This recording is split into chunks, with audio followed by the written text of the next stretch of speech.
I'm so glad to see so many people from all around the state. That is very exciting.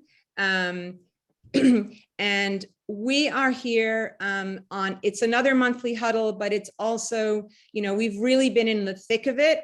And now we have a little bit more time to just kind of say, what the heck just happened?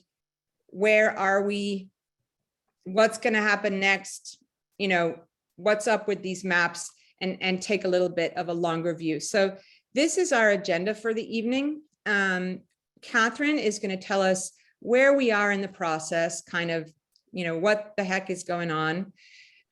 We're going to hear from Freda Levinson from the ACLU of Ohio about the lawsuits that are still underway, that are still ongoing. We're going to take a little bit of a closer look at a district from Professor Niven is going to guide us through that. I know a lot of you are really concerned about, the Supreme Court having taken up this issue of the independent state legislature theory. And Dan Vicuña from Common Cause, National Common Cause, is going to just explain that to us briefly. We hope to look into that more deeply in a subsequent meeting. And then Catherine's going to come back and tell us more about, what's next in our fight for fair maps. And I'm going to talk to you about staying engaged and our volunteer appreciation picnic. So without further ado, I'm going to turn this over to Catherine. All right, well, Mia, if you'll move the slides along. So one of the things I wanted to take a moment just to say is that we have come a long way. And I was just looking over, all of the different photos that I have. I'm just so pleased how many people have been so active for so long, just pushing and promoting fair districts. I did want to share this redistricting timeline with you all, and it includes some pictures, it includes the history.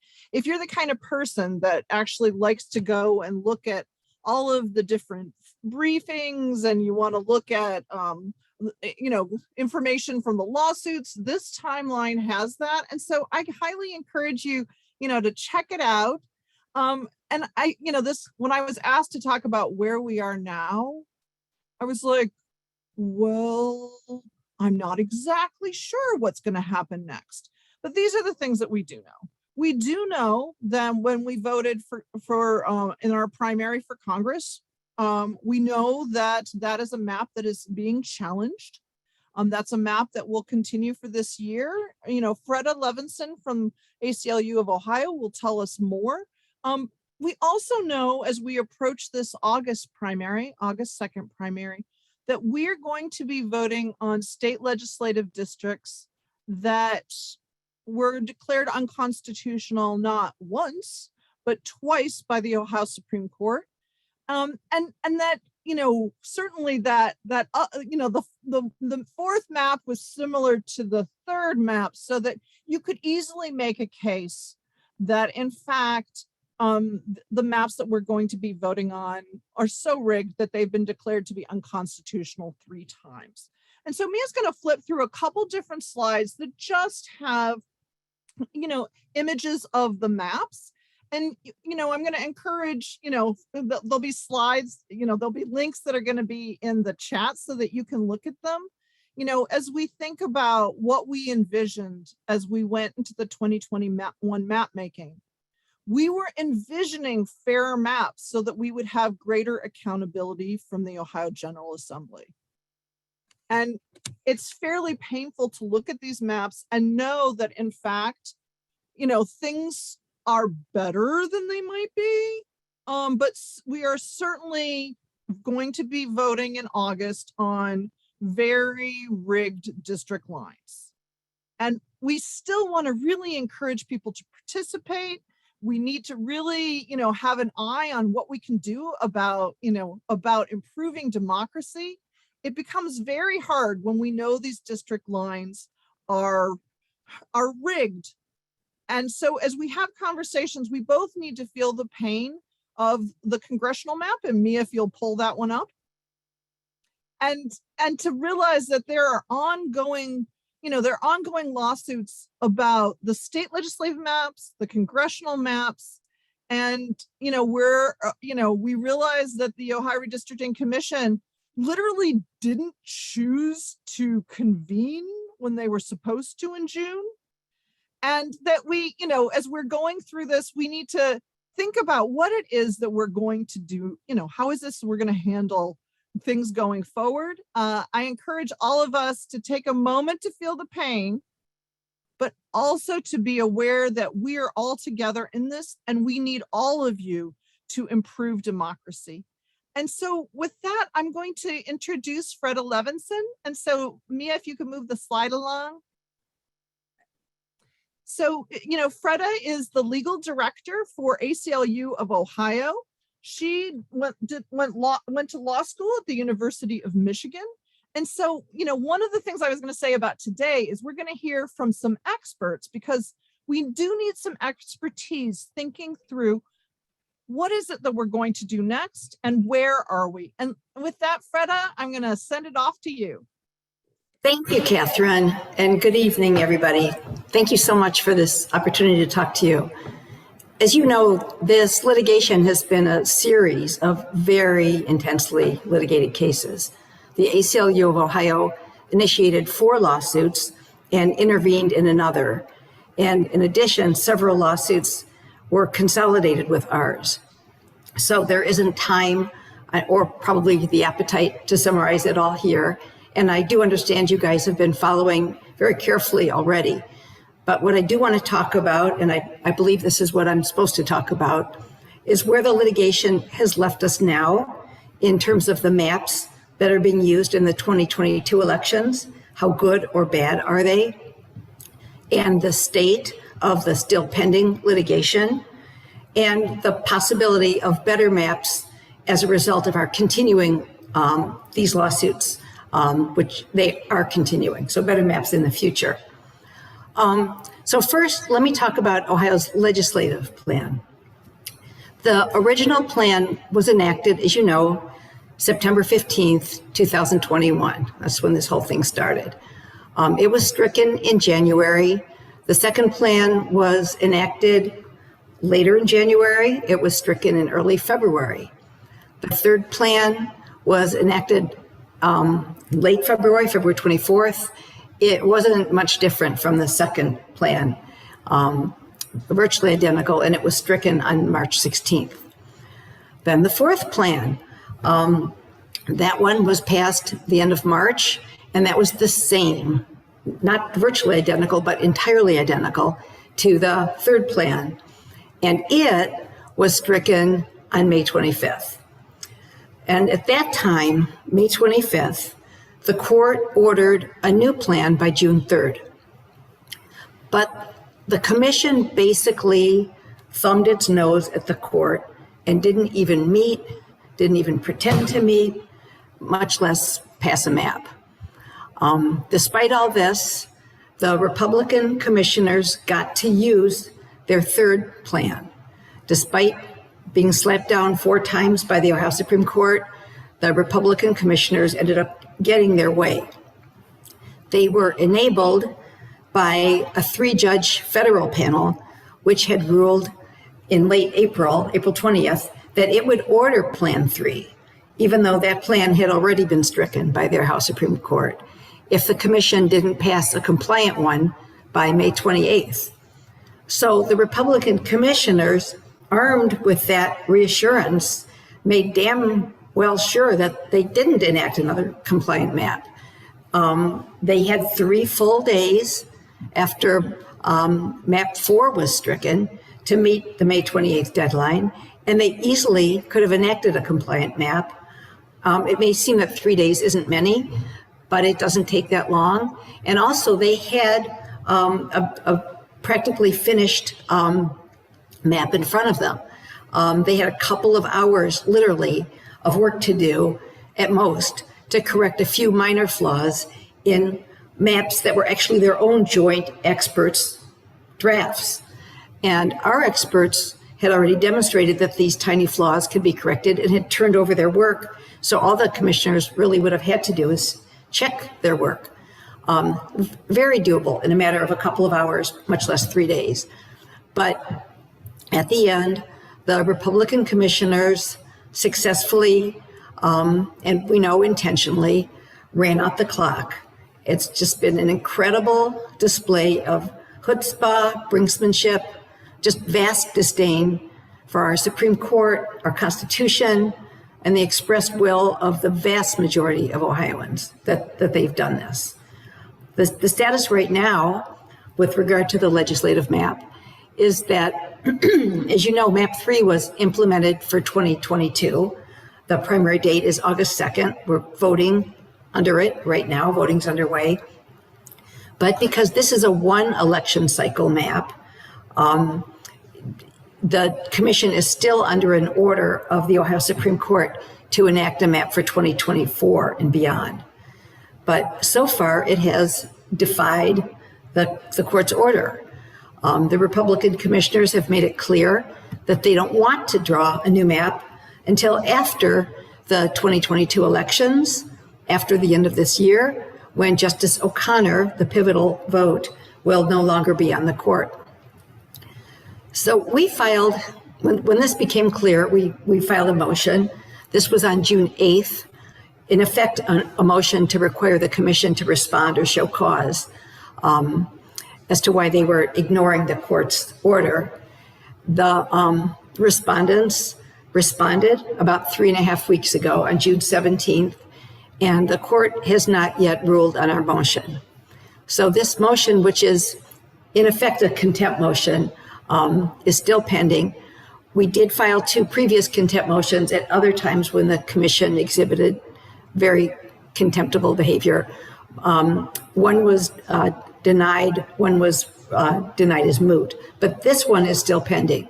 So we'll see, who knows when, what the next steps will be with regard to that litigation. I'm going to show you, not now, but in a little bit. Oh, it's up now. I'm going to talk about this slide in a little bit. What the legislative map litigation accomplished so far. It's still ongoing because we still don't have a constitutionally compliant map. But first, I just want to talk a little bit about the congressional map litigation and then focus on this slide. The congressional plan, as you know, the original plan was enacted in November of last year. It was stricken pursuant to our challenge in early January. And a second plan was enacted in March 2022. We promptly filed a new lawsuit challenging the second plan. First, we tried to litigate actually a challenge under our original congressional lawsuit, but the court ruled that that case was closed and we had to file a new challenge to the congressional map. So we did. Now all the evidence has been filed and briefing was completed on that new challenge on June 1st. So we're waiting for the court to hand down a decision on the validity of the congressional map. Right now, the second plan, as you know, it hasn't been stricken down yet, is in effect. It was used in the spring primary, and it will be, of course, in the general election.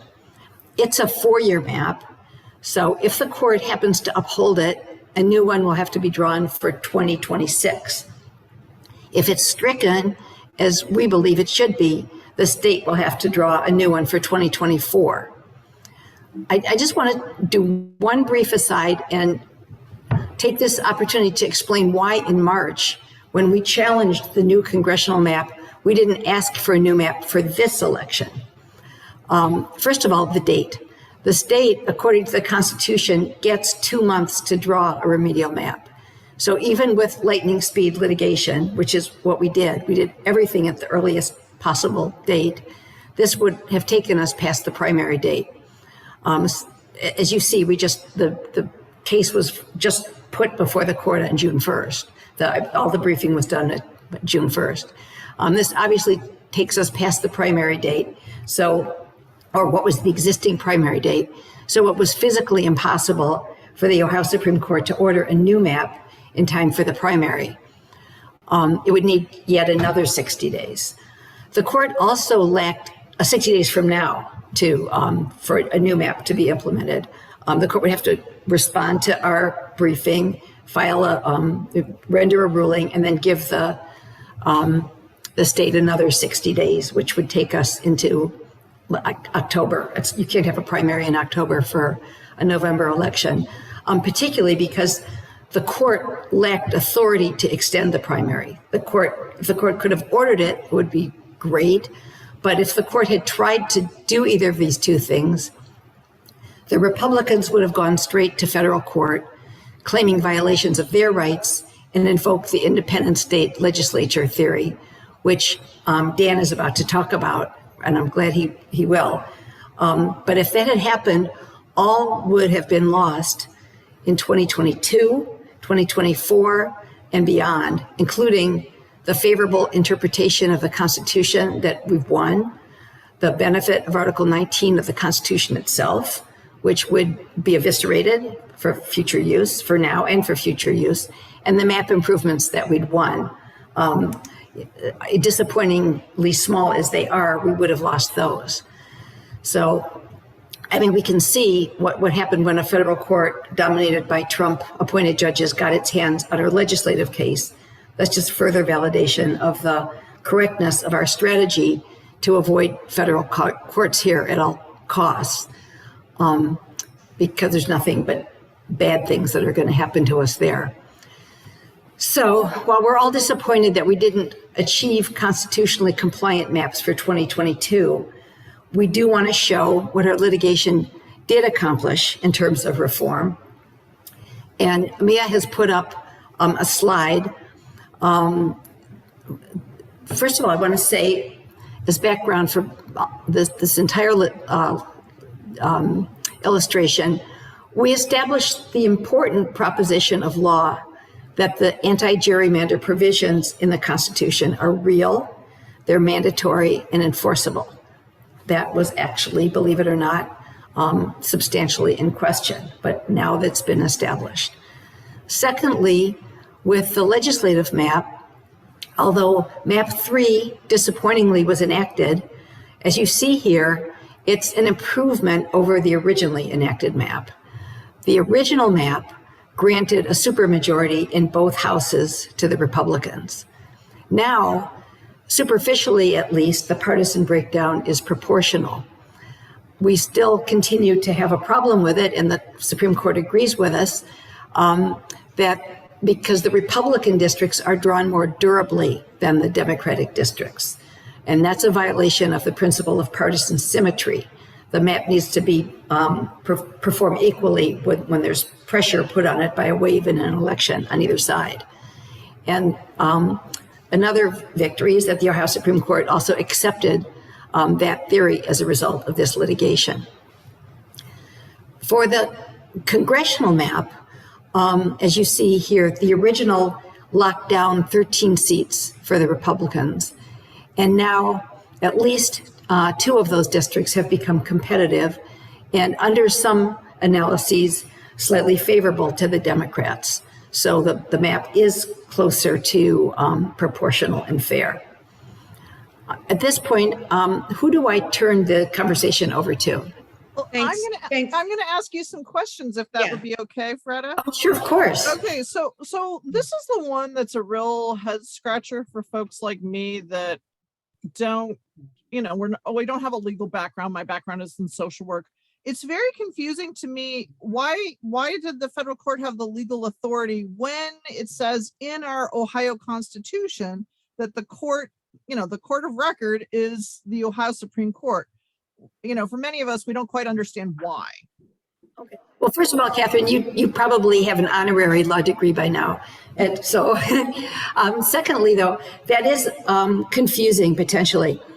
The federal court actually does not have jurisdiction over gerrymandering. That jurisdiction lies exclusively in the Ohio Supreme Court. You're right. What was filed in the federal court was a claim that Ohio was malapportioned. Because the Supreme Court had the authority only to strike maps and not to implement new ones, it kept striking maps, so we didn't have a map in place for the election. And the plaintiffs the Republican plaintiffs in that federal case said, hey, if we don't have a map, that means we must be operating under the map from the last decade. And that map was drawn according to the last census. And since then, people have moved, been born, died. Ohio has changed. The districts would not be equal population-wise. They need to be equipopulous in order to be correctly apportioned. So that's a federal violation. It violates the federal Constitution.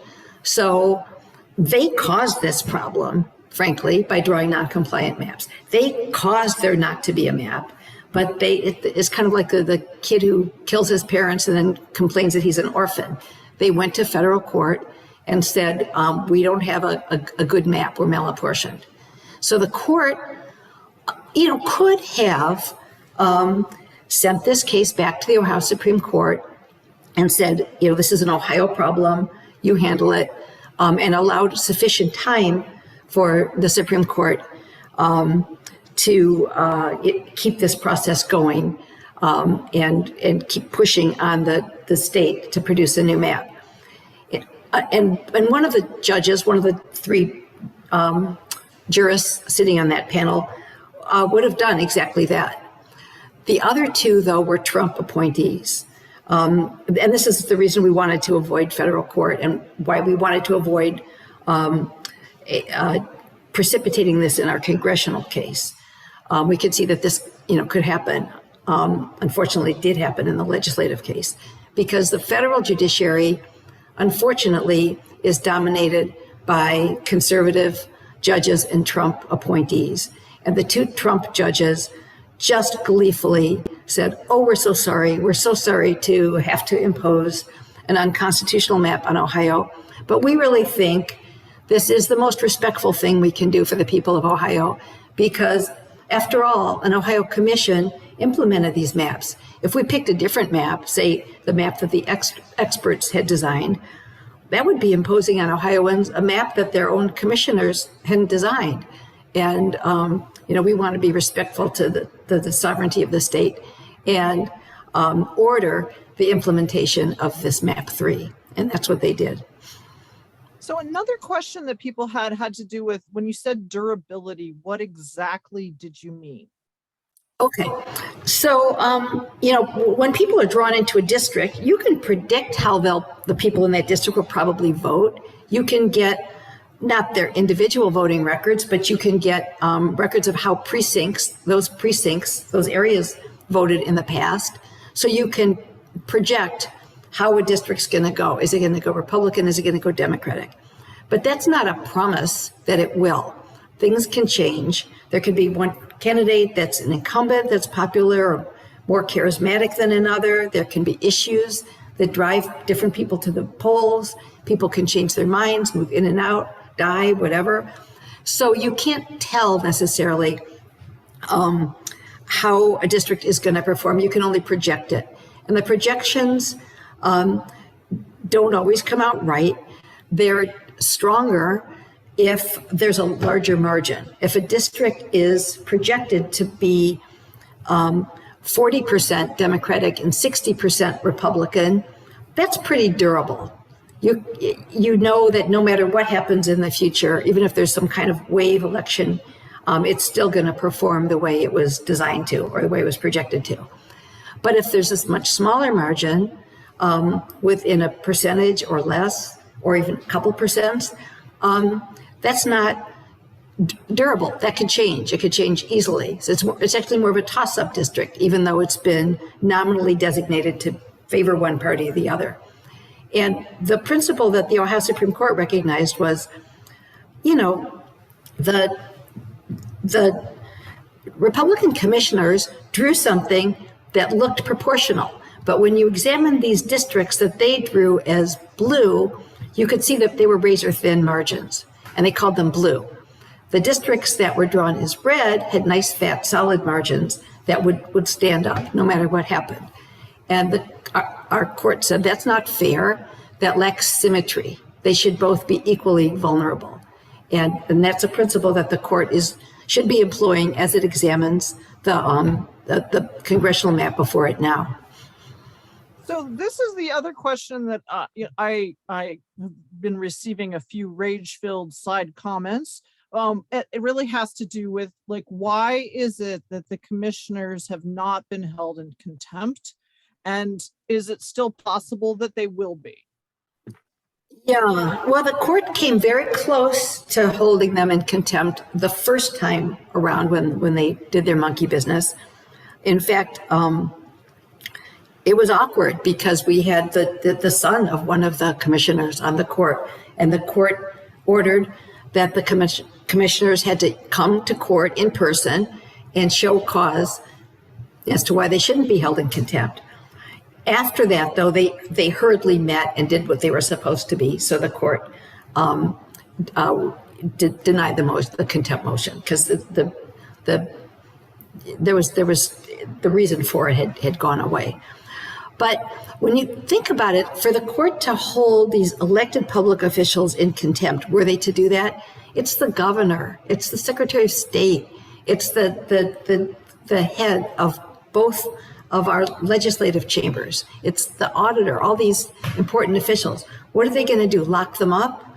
You know, like it's very hard to imagine how the court would do that.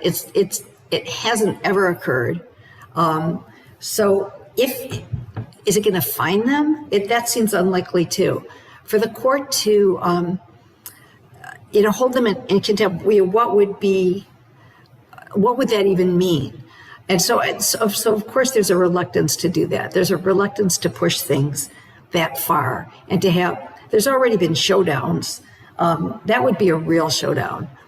Also, frankly, everyone knows that the Chief Justice has broken ranks with her party, and she's been a very independent jurist in considering the gerrymandering cases, and she's frankly displeased her parties and her party members, and some of them have spoken publicly about impeaching her.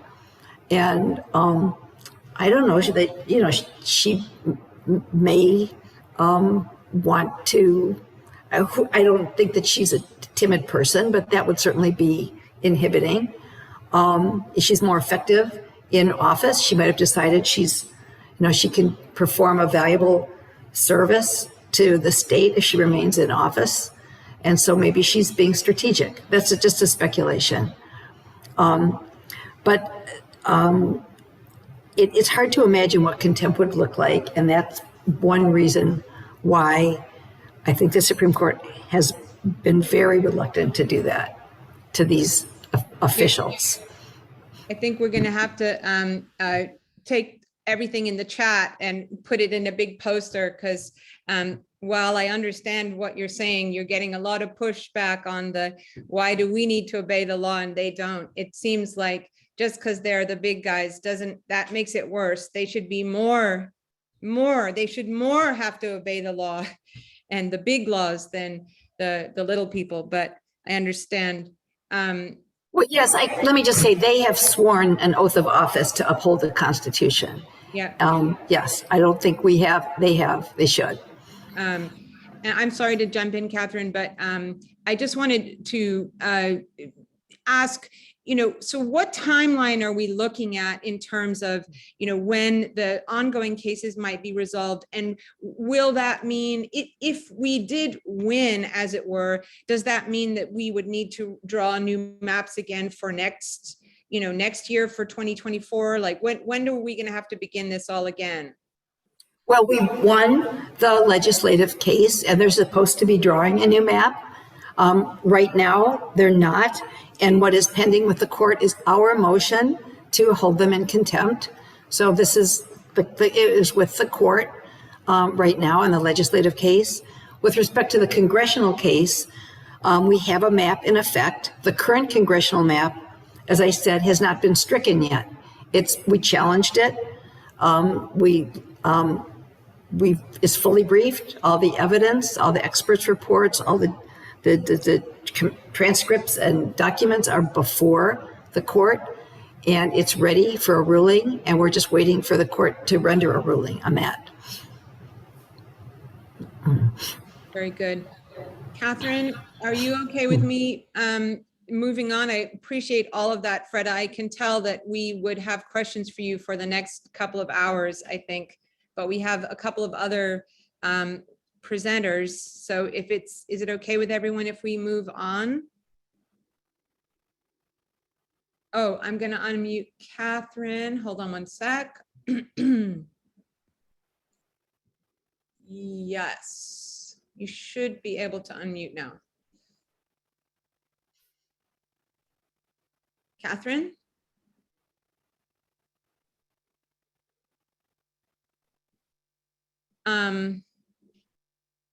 There we go. No, there we go. Hi, everybody. No, the internet here was a little wobbly and I just got kicked off.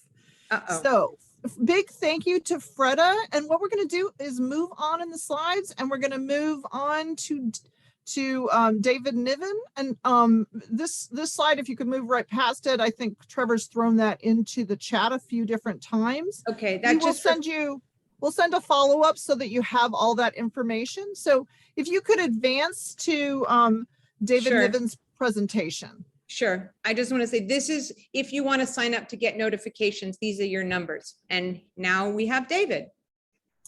And so this is Professor David Niven from the University of Cincinnati. He did his PhD at OSU, and we are super glad you're here with us, Dave.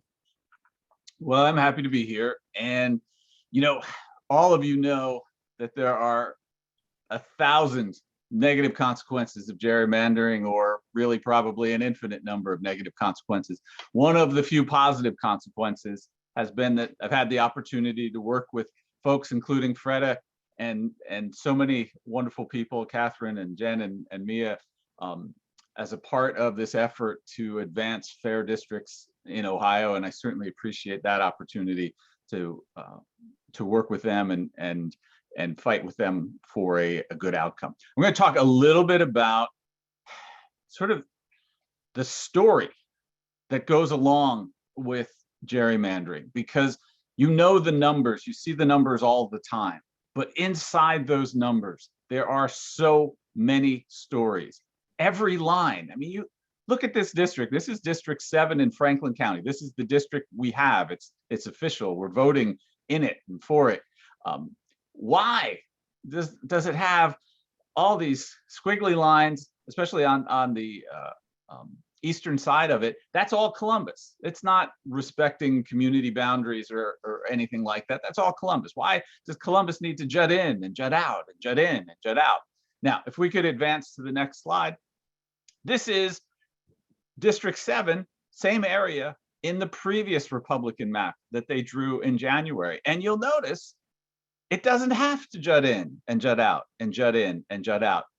The eastern boundary of this district, same neighborhoods, is a straight line. That's interesting. Why would that have to be? That a line could actually be drawn straight, or it could be drawn zigzag, zigzag. All right, if we go ahead one more. This uninteresting depiction, this is District 7's Indianola Avenue as it was drawn in January. And if we go ahead one slide, you'll see I blew this up a little bit. It runs north-south, but I blew it up so that you can see. Indianola Avenue, it's all in District 7. Simple enough. You could have walked from one end of Indianola to the other and enjoyed your time in District 7. Now, let's go ahead one more. This is Indianola Avenue in the district lines that we actually have, that were, passed in February. In advance one, this is it blown up so that you can see as you go up for your stroll on Indianola Avenue, you're in the 7th and you're out of the 7th, and you're in the 7th and you're out of the 7th. And you can see all the way to the right side of your screen, you're not just in and out of 2 districts, now you're into a 3rd. That kind of thing. When you're looking at your own districts or districts across the state, you're saying, where's the storyline? Any time you see lines that defy sort of the basic principles here. Why am I cutting up this town? Why am I cutting up this neighborhood? Why am I cutting up a street? Why would I possibly need Indianola Avenue to go in and out and in and out of a district? Now, if you advance this one more time, you'll see Indianola Avenue is running north-south. You can see it where the arrow is. It's in the 7th district. And then as you go south, it goes into the green, which is the 3rd district. And as you continue to go south, it comes back in the 7th. Anyway, what is at that arrow but a Democratic candidate for the state house who would give this district, based on the lines that were drawn here, not 1, not 2, but 3 Democrats living in the same district. The minority leader, Allison Russo, they believed Representative Miller lived in this district. And then Ben Leland was running in what he thought might be something of the district he grew up in as a new candidate. Now, what changed between the January map and the February map? What changed between a straight line and the in and out and in and out? The filing deadline changed. They knew who the candidates were when they drew this map. They didn't know who the candidates were when they drew the January map, or precisely. They could guess, but they didn't know for a fact. What I would encourage you to think through, and if you advance this slide one more, any time you're looking at lines, there's a great quote from President Kennedy: "Things do not happen, things are made to happen." This line isn't just there. Indianola Avenue wasn't cut into pieces just by chance. It was useful to not have it be comprehensive and coherent. It was useful to them. That very same, sort of logical one neighborhood map that they started with wasn't as fun as putting all 3 Democratic candidates into one district. So you hear a lot about, well, let's draw the line to maximize partisan advantage. And of course, there's tons of that across Ohio. But what I wanted to emphasize with this example is, even when they can't draw a Republican district, this is Franklin County, you're not going to draw a Republican district in the city of Columbus. It can't be done. Even when you can't do that, it doesn't mean there isn't mischief to be done. It doesn't mean there isn't a way to inflict yourself on democracy. And what I would encourage you to do is, you're thinking through the story of perhaps your own district, or the story of a district that looks a little bit odd to you. 2 things to consider: map to map changes. When they drew it one way once and another way another, what aspects changed? Why would they have switched the district lines from one round to another? This was a Democratic district to begin with. It ended a Democratic district. So it wasn't, in this particular instance, it wasn't to gain a seat, but there was obviously an objective. So one thing to look at: map to map changes. Second thing to look at: weird splits, whether it's a split of a town, of a township, if it's a split of a neighborhood, if it's a split of a street. That's really where you're going to ask yourself, what was accomplished with that split? Because it's easier and it's faster and it's simpler to just leave things together. So somebody went to some effort to cut the pie into funny shaped pieces. Why'd they do that? And I would submit to you, there's 99 state house districts, and some of them are just whole counties. Okay, that we understand. Nobody was redesigning our counties. But once they start cutting, whatever it is, whether it's a town, whether it's a neighborhood, whether it's the street you live on, somebody was cutting for a reason. Things do not happen, things are made to happen. So I would encourage you, as you guys tell the story of gerrymandering, yes, the numbers are important. Absolutely, they're important. And they tell you the overall big picture why. But the details are important. The stories are important, because this is really how people connect at a human level. I understand why they drew this district. They drew this to hurt Democratic candidates. It's not always about, hurting people hundreds of thousands at a time. In some cases, it's hurt a couple of people. and throw off the whole effort. And that combination, it's really insidious, of an unfair map and a filing deadline that preceded the existence of the map, is, I would submit to you, perhaps the highest, sort of achievement in gerrymandering that's ever been done. To have candidates have to have filed to run in races in districts that did not exist is not something that you would see in a functioning democracy. So I appreciate this opportunity to spend a few minutes with you. And as I said, look at the lines, look how they changed from map to map, and somewhere in there is a story. So one of the things that really struck me this time was kind of the democratization of the map making. So many of us, play around with Dave's redistricting app. So many looked at Districter and did community mapping. This kind of, what do we do during this time period where we are waiting for the lawsuits, we're waiting for the remapping. It creates an opportunity for us to do a closer look at our House and Senate districts, a closer look at the congressional district, and to then think about, well, what do I see? What do other people see? And it can be used to actually influence the process going forward. These are the kinds of things, these kind of stories are meaningful so that we can communicate how bad gerrymandering is. And are there any special tips that you think would be helpful for people? Well, I agree completely with what you just said, Catherine, that it's the combination of, an understanding of the process, the very first step. And when you said people can sit down and draw their own maps, the very first step, and I know the folks here understand this, but the folks they speak to need to understand it, is to understand that fair maps are possible. Like, at this point, it's almost as if, we're asking for unicorns when we say, that a fair map could be drawn.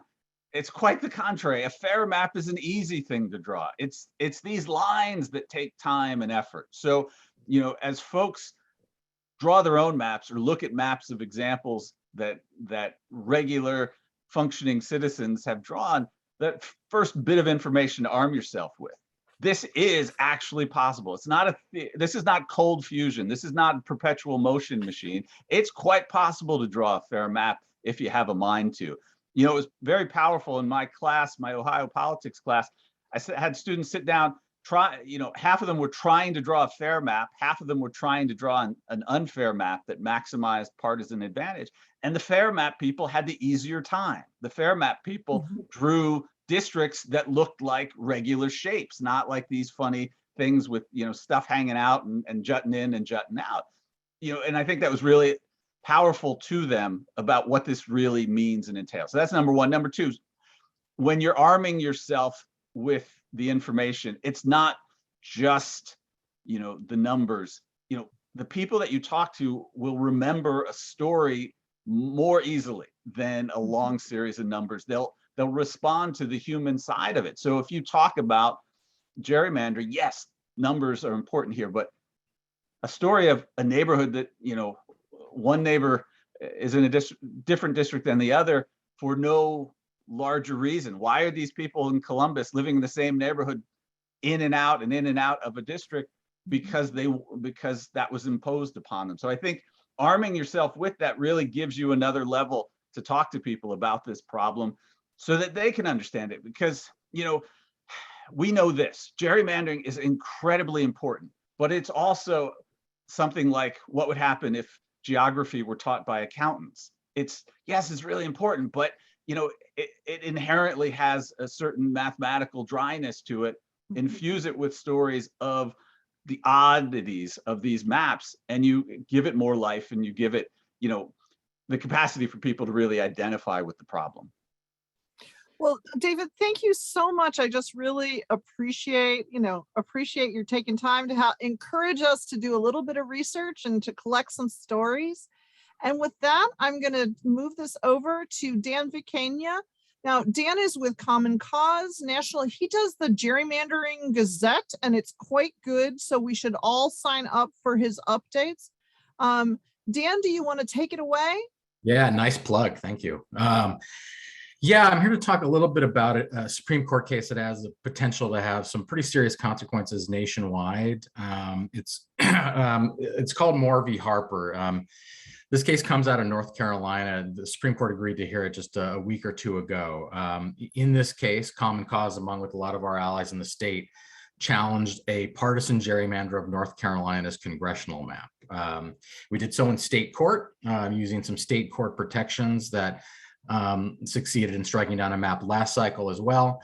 North Carolina Supreme Court struck the congressional map down, got together a panel to draw a new fair map, but did mostly just tweak the legislature's map a little bit, believing they didn't want to sort of throw the old map out entirely. Not really the way we would have gone, but that's what they decided to do. What the North Carolina legislature did in response was go running to the US Supreme Court with a somewhat baffling claim that unfortunately may have the support of a handful of justices, hopefully not a majority. That's what we're here to find out. What they're arguing is something called the independent state legislature theory. The claim goes something like this, that because of the language of the elections clause, which I've written down on the slide there, that in the elections clause empowering states to set rules for federal elections, that the term legislature literally means nothing but the legislature. So theoretically, if you do a literal interpretation of the argument they're making and take it to its logical conclusion, that might not include a gubernatorial veto if a legislature decides to draw a gerrymander. And what they're arguing is it certainly doesn't include being constrained by state law. So their argument is that state courts have no role to play in doing their job, which is to enforce state law when it comes to federal elections. So this obviously has profound consequences for redistricting, but even voting rights more broadly, right? In redistricting, this has the potential risk to eliminate state court oversight everywhere for partisan gerrymandering, because federal courts have stepped away from it. That would mean eliminating any oversight for partisan gerrymandering whatsoever. But it could mean if they decide to set restrictions on things like vote by mail, early voting options, in a discriminatory way, that there'd be no ability for state courts to intervene. In the pandemic, state courts played a really crucial role in interpreting some ambiguous provisions of state law to make sure that voters could cast a ballot safely in the 2020 election during the pandemic. So potentially huge implications. It's a patently ridiculous theory, to be frank. It goes against basic logic, the notion that the framers of the Constitution would have empowered state legislatures with this superpower in just federal elections that they do not have in any other realm, that somehow they can bypass state courts, the state court oversight. It doesn't make any logical sense. The history of the construction of the elections clause, the framers were very skeptical of state legislatures and their possible willingness to screw with federal elections. So it really doesn't make sense historically. And in terms of precedent, the Supreme Court has more than 100 years of precedent stating that what the elections clause really means is that legislature means the entire lawmaking function of a state. They've upheld that. The first time they upheld that was actually in 1916, a case out of Ohio, when the voters didn't like a congressional map that legislators passed, and they struck it down in a referendum. The Supreme Court upheld that move, said that the elections clause legislature means the entire lawmaking function of the state. So the voters had the right to strike that down. There's been a couple others where they've upheld obviously the role of the gubernatorial veto, where state law allowed governors to have a say in the redistricting process. More recently, the Supreme Court in 2015 upheld independent redistricting commissions, stating again that in Arizona, voters had the ability to go to the polls, create their own system for drawing districts, take that away from legislators, and that the elections clause didn't save legislators in their inherent right to gerrymander, no such thing. And then more recently in Rucho v. Common Cause, which was a big disappointing decision for us, where we sought a federal ban on partisan gerrymandering on constitutional grounds. And although we lost that case, the 5-4 majority drafted by Chief Justice Roberts stating that federal courts would not police partisan gerrymandering. One of the reasons for the decision to not police partisan gerrymandering is that the court said state courts can take care of this. There are state law protections. So we can leave that alone and they'll be fine. And that the voters in the states can pass reforms like alternative methods for drawing districts, like Ohio's commission or independent commissions or other sort of modes of preventing gerrymandering. So it's a theory that in some ways is as dangerous as it is clownish, where there are 4 justices of the Supreme Court that have indicated some interest. Well, it takes 4 to grant cert to agree to hear a case. So we know that there were at least 4 votes to hear it. There are 4 justices, the conservative justices, who have expressed some interest in the need to clarify what this rule should be. And then there's some ambiguity in terms of, like, the Chief Justice, for example, Justice Barrett, who is not, neither of whom have joined these opinions, suggesting that hearing this case or a case about the independent legislature theory is important. So we're going to spend, the next few months working with our allies to get good amicus briefs in front of the court, hopefully make a case to shoot this down. They're likely to hear it in their fall term, maybe September, October, or October. So sorry, not entirely sure yet. No scheduling. So we'll see how it goes. There's a lot of different ways that a decision could go, narrow or broadly, that could impact states across the country, including Ohio. Well, thank you, Dan. Well, I asked in the chat if people wanted to do a webinar on this. I think this is the kind of thing that we could spend an entire hour on, and I think we should do that sometime soon. One of the things I'm going to include is information about the Gerrymander Gazette, so that you all can sign up for that, and that so that you can ask, some good questions, shall we say? Because we can't answer them all now. I know Mia's trying to keep us on time. And with that, thank you, Dan, and we'll move to the next slide. So I don't know about you, but I am ready to pick up a clipboard. I'm completely ready to change the Ohio Constitution to do independent commissions, and I want to get started right away, and I'm super angry, and this whole thing is really incredibly frustrating. And so, one of the things I wanted to highlight to you all is that we need to move slowly and thoughtfully. And so that behind the scenes, we're doing some work, we're doing some polling, we're talking with allies, we're doing the kind of research that we need to do. And for folks who are like, well, why aren't we moving more quickly? I do want to remind you that Ohioans voted down independent redistricting commissions in 2005 and 2012. And so we need to do our work, get our ducks in line. It's not enough just to get on the ballot. We want to win. And with that, Mia, if you'll move to the next slide. I just wanted to inspire us all. Like, I don't know about you, but I am super annoyed by gerrymandering. So one of the things that we can do, is think about we had this whole conversation, in the chat about accountability. We are going into elections, and this really is an opportunity to talk to legislators, to talk to candidates, to see what is it that they plan to do about improving democracy. What are the things that they can do? And, there are many different things that we can actually change. And I would encourage us all to think, okay, it's the summer.